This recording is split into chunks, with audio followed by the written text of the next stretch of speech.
जय जगन्नाथ सांग माने राधे राधे।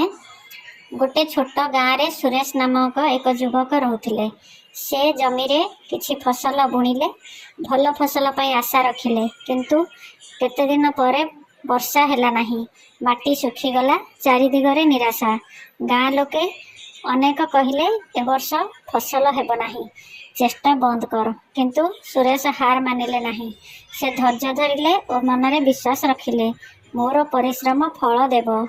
से नियमित भावे जमी को जाउथिले विभिन्न जगारू पानी संग्रह करी चाष्य जमी रे पकाउथिले एवं अपेक्षा करुथिले। किछि दिन परे वर्षा आसिला धीरे धीरे माटीरू छोट छोट गछ उठिला।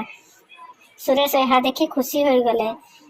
मास केतेटा परे सेही जमी सबुज फसल रे भरी गला।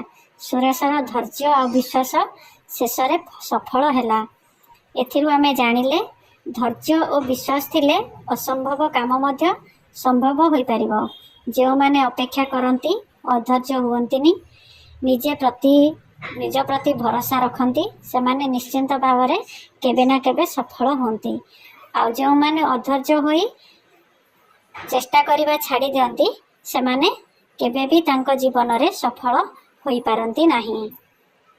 वीडियो भल लागिथिले लाइक शेयर सब्सक्राइब निश्चय करिवे। रहिली जय जगन्नाथ राधे राधे।